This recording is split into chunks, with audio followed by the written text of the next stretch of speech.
Hi everyone, so before I start the video, I just want to quickly let you know that I do make a little comment on the textures of the aircraft. That you didn't read, but there's actually an enhanced pack on Marketplace. So to get the 4K textures and the cabin, download the free enhanced pack on Microsoft Marketplace. It's only 1 GB and it gives you all the 4K textures and also the cabin. Hello, welcome back to a brand new Aviation Jack video. Hope you're doing really well. Well, one exciting day we have today. We have the brand new release of Sim Update 11 and also the Airbus A310 by Inibuilds.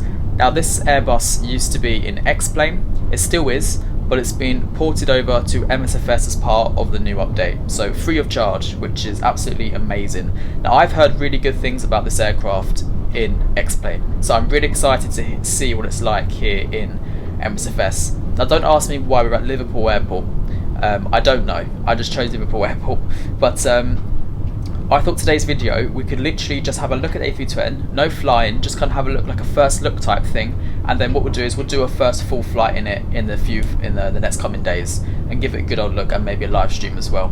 But for now I just want to have a little look around the plane, a good like 10-minute video just to see what it's like and the first impressions of the Airbus A310. So without further ado, let's get straight into the video, and what we'll do is first of all we'll start with the external. So as you can see here we have the external figure of the Airbus A310. Now what you'll notice first is that it's quite a chunky Airbus, isn't it? It's a very chunky, clunky Airbus, which is well, I suppose you could kind of compare it to like the A330 in a way. It has that A330 look, just slightly more chunky. But you'll notice that everything is very much Airbus-like. So for example the winglets, they have the wingtip fences, which is just like immediately noticeable. As you can hear these sounds as you move away and into the aircraft, you can hear aircraft sounds as you get closer, which is a nice touch. I'm looking at the external texture of the aircraft. Now this is a default livery that was given to us when we first installed the aircraft. I will say texture wise it's not the highest quality I've seen. As you can see, it is a bit blurry, but maybe that's just part of the livery. Maybe when liveries get released, maybe there's a 4K, 8K option, I don't know.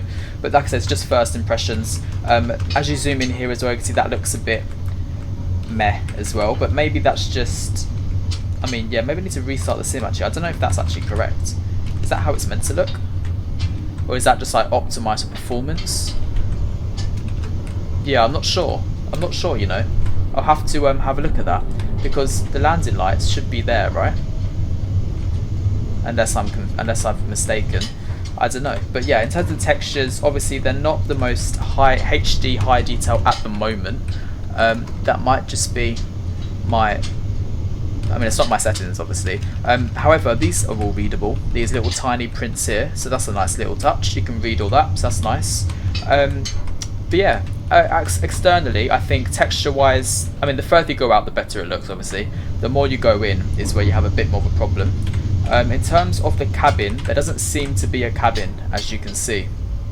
It just looks like it's just a hollow kind of external thing. But as you can see, there is a bit of a galley here at the front of the aircraft. I did see a cabin texture. I mean, I looked at Inibuilds YouTube and they did show a cabin in it. So I'm not sure how you get into the cabin, because I tried from the flight deck into the cabin and that didn't work. So honestly, I'm not too sure. I have to have a look around and give it a go, maybe on the live stream. But as you can see here, the engines are also spinning and turning in accordance with the wind. It is quite windy, so that would be something as well, which is a nice little feature. I'm not sure what the ins and outs of the features are, so if we go into the flight deck, hello, as you can see, this is the flight deck and how the A310 looks. The first noticeable thing which you'll find, which is different to all the other Airbuses, is obviously the yoke we have here. What we're usually used to is a side stick, which is usually placed down here. But obviously with an older Airbus it has more of that Boeing feel with a yoke, so yeah, that's that.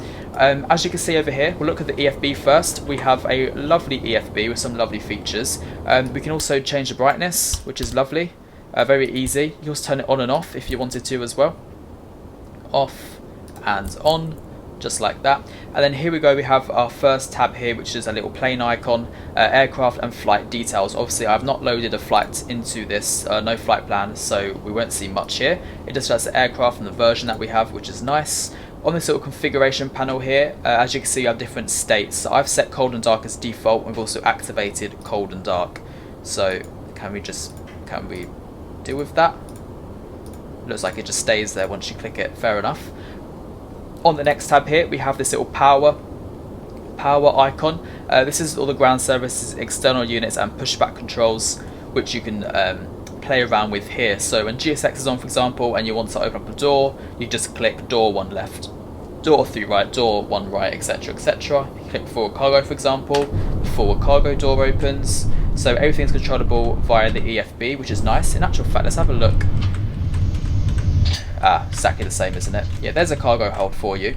But yeah, so also another way what you can do is actually click the icon on the door on the EFB here. So if you click here, you click that, as you can see, the front door, the one right door opens up, which is a nice little feature, a bit more interactive. Shut that one as well. External units, GPU, jetway and ASU. If you go to overhead panel, you should see a green light here, there you go, saying GPU, which you can see here. So if we got rid of that and went up here, the GPU sign would go. So as you can see, you can choose what one you want. Coming down here onto the checklist page, this will be very, very useful for those who have never flown an aircraft before, aka me. We will be doing a before start checklist just to have a look at what the aircraft is all about checklist wise. I'm not sure how you scroll down. Is that all you do? You just go to the side? Oh, okay, actually you can use a screen. Oh, that's nice, quite interactive, perfect. What have we got up here? Another brightness tab, Wi-Fi, battery, etc. Get rid of that now. This seems, oh there you go, don't worry. Okay, next icon is a little plane icon. This is your takeoff preference controls. So as you can see, you're putting all your details here, dry, wet, blah blah blah, runway QDM, not sure what this is, you have to play around with this, wind, outside air temperature, QNH, weight, flaps, all the details here about ice and temperature, flex, V1, VR, V2, and as you can see, you'll get your takeoff performance via this page. Next page is the weight page. This is your load sheet, so you can plan the load sheet and also click live. I'm not sure what live does. We'll have to, oh okay, so live probably does it by itself in accordance to the time as well, time frame, and also you have the plan and we just apply it straight away. As you can see here, we can change the amount of passengers, amount of cargo, and also amount of fuel. And as you can see, it changes a few things here for us. If we go to the settings page, as you can see, it's just about normal options, audio. You can't scroll down on this page, it's just this. So nothing else to really play about here. All I've done was change it from pounds to kilograms, as that's basically what we fly in, mainly Europe, so we use kilograms over here. So that is the EFB overall. We'll leave it there. Next thing we can look at is the overall condition of the A310 cockpit. Now, like external textures, as you can see, texturing wise, it's not that high. Now, like I said, this is actually quite surprising to me. It's quite low texture quality. Now, whether this is just because it's been brand new released and it might be a bug, or I need to reset my computer or the sim or something like that, I'm not sure, but that's very, very blurry. So that's quite surprising. Do let me know in the comments below if that is something that I need to get checked into. Even over here, this is quite blurry as well. Like that's like really low quality, like 144p. And also even the textures here on the near the nose, it's very low quality. It's very interesting. Performance wise, performance is a bit more. You know when something's not 60 FPS, you can feel it. So it kind of feels like that. Compared to Phoenix and PMDG, the performance is slightly less. To be honest with you, I'm not going to beat up just yet. It's the first day of release. Obviously these things get configured and changed, completely normal. But the same as overhead panel, as you can see, texture wise quite low, very similar to the external. I'm not sure if this has been optimized for people who have lower end PCs, I don't know. But overall, I think it'll be a good plane to fly. You know, you got Air Transat, you can do a nice Heathrow or Gatwick to Canada flight, to Toronto, which I think I'm definitely going to do in this. So yeah, I'm looking forward to giving this this aircraft a good go. Obviously, what we're going to do is now turn on the aircraft I've never ever seen this overhead panel in my life. So electrical power, I assume the battery is somewhere here. Do you have to turn on the battery? I don't know. Does that say bat? I actually can't read it. I don't know how you turn on the aircraft, but external power on. Oh, battery, there we go. So battery 1, 2 and 3. Oh, nice sounds, have to admit that. They've got some nice sounds here. If we turn some lights on, we'll have a look at some lights, shall we? So nav and logo lights 1. We'll turn on the beacon light and strobe lights and landing lights. We'll just have a look at them all. In actual fact, we don't need the run return off lights on. So here we go, there's the landing lights there. So like I said before, you couldn't really see, are they underneath? I'm not quite sure where the landing lights are positioned. 2 seconds. There they are. That's the landing lights. As you can see, they come out. So if we just turn on the left one, see that? And then they illuminate. Oh, hello, being blinded. So that's the landing lights there, and as you can see, they go back into the aircraft. That's a cool animation, to be honest with you. I like that. Where else can we have a look at up here? We'll turn off the strobe. Actually, you know what? What we'll do is, let's zoom out. There we go. Zoom out and go up, and let's change it into night and have a look at these lights at night time. So go to weather. Just go down. There we go. This is what the aircraft looks like as at night time. As you can see, some very nice strobe effects. They kind of illuminate off of the aircraft. Good PBR texture in there. Very nice. I'm not sure where the lights are. Looks very nice at night, actually. Nice bright lights there. Let's have a look at. Let's go back a bit. There we go. There we go. 10 a.m.'s high enough. We'll turn these lights off now, like so.